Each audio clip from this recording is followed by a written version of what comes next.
Hello everyone. Today's video is on Pisces. Is very intuitive. They're the oldest zodiac sign, so they inherently know things. In these videos, I will be mostly talking about your sun sign, but if you have a moon and rising in this sign, that also matters.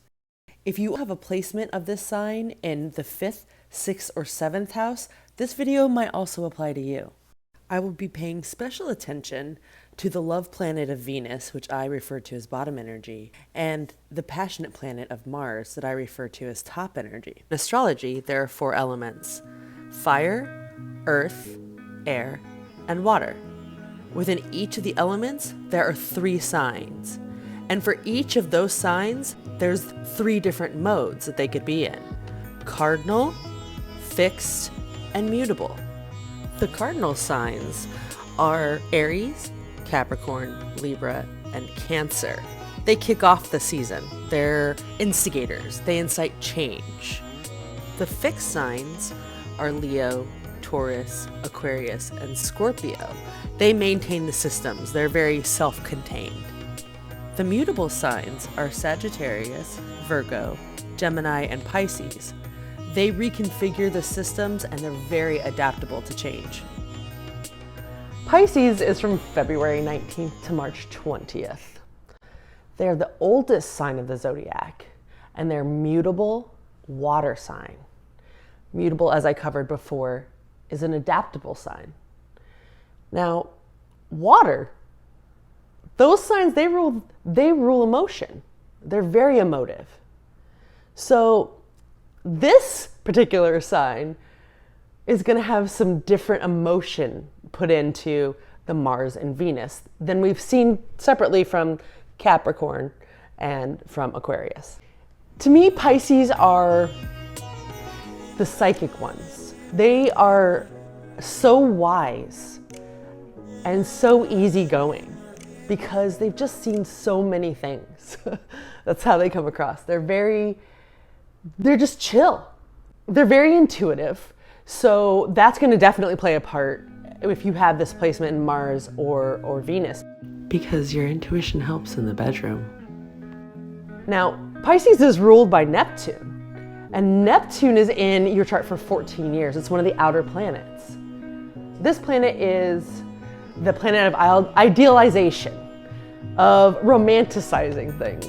It's the rose-colored glasses of planets, if you will. Pisces love creativity. In fact, they need it. They're usually artists. These are the people that write you songs. People in the sex shop that are like, well, what would you like to go look at? I would love to see whatever you're interested in. That's a Pisces.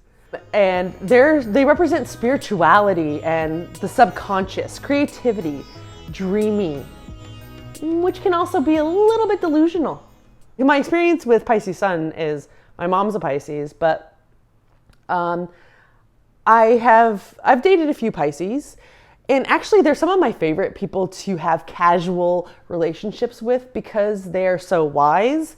Once they figured out what they want and that they're down for the casual sitch, it's great. And it's like when we're together, it's so emotional and so loving and sweet. And then when we're not together, it's fine. We don't need to talk or anything, and then we'll just reconnect. It's great. Now, if you have Pisces and Mars, this is very interesting because you are the lover that people need. That's why you are needed lover. That's your nickname.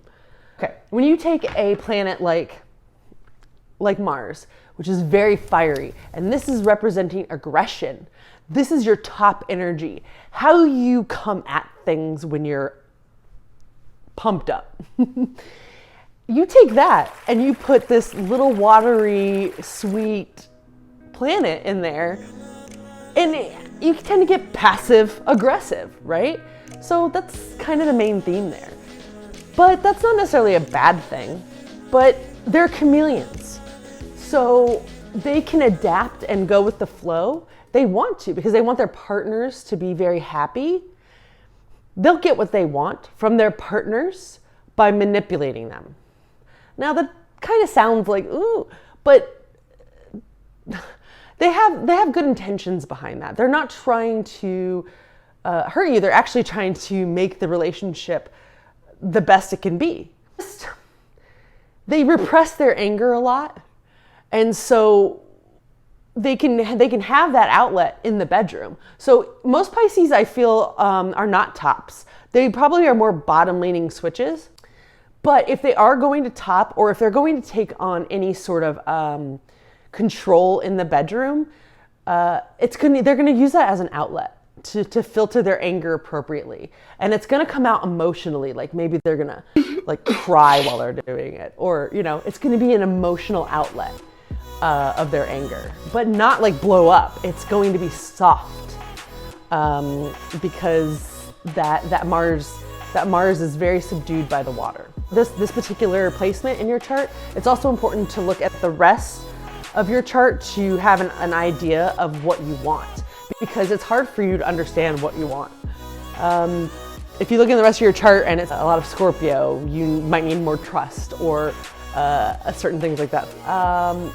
I haven't had a lot of experience with Mars and Venus, but thank you to all of you who reached out to me to help me and answered my survey questions. Thank you so much. That was really fun. Okay, well, what about Venus? If you have Pisces and Venus, you are the pampered romantic. Now, what I mean by that is you're a hopeless romantic, but you want to be pampered. Part of that romance is you getting pampered. So they fall in love very easily. They're into that storybook romance, the knight in shining armor shit, right? They're into that. It's hard for them to get deeply involved with somebody because they fall in love so easily. So it's kind of surface, even though they're like so into that person at that moment. Like these are the kind of people that you're dating them, and while you're dating them, they fall in love with somebody else.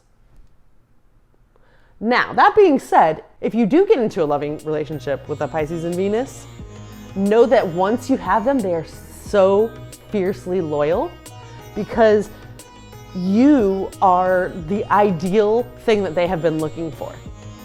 They've kissed a lot of frogs.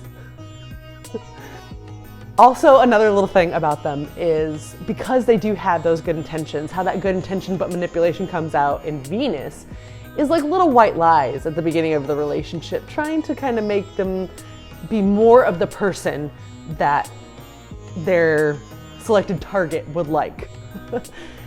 And in my personal experience, I get really close with Venus and Pisces people. I tend to become really great friends with them. But they do jump away a lot, so that's hard for me. Now, there are some famous Pisces out there, right? How about sun sign Pisces? We have Riri. We have the Biebs. We also have Kesha, Johnny Cash, Queen Latifah, Drew fucking Barrymore. I love Drew Barrymore, sorry. Laura Prepon, which you might better know as Alex from Orange is the New Black. There's also Liz Taylor. Now, Liz Taylor is not only a Pisces sun, her Mars is also in Pisces.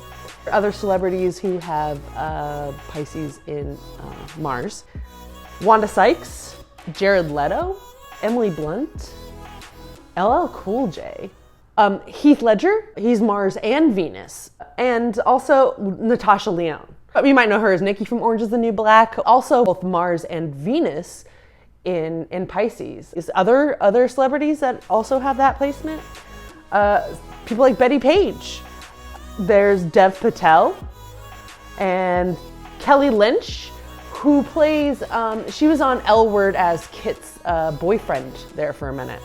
Claire Danes, Jim Parsons, Robin Wright, and Kerry Washington.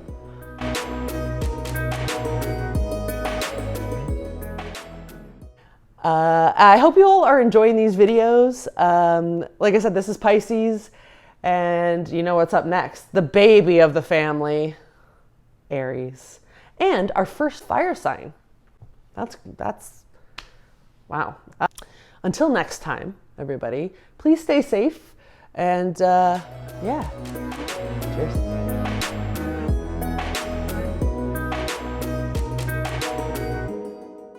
My mother is the Pisces, and I mean, I won't hold that against you all, I promise. If those two planets have any kind of interaction, you're having whimsy with anger. That's interesting, right? And the artist, the psychic.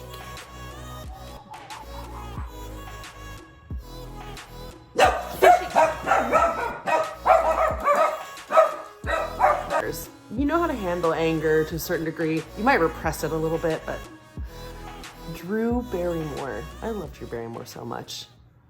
Do you know in E.T. they filmed that scene with her when she first met E.T. that Spielberg did not let her see E.T. So that was a genuine scream when she first saw him. Anyway, sorry.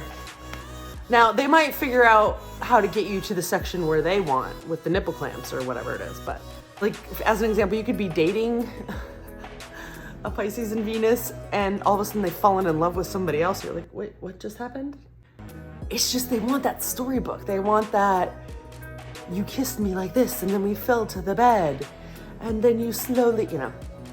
I could go on, but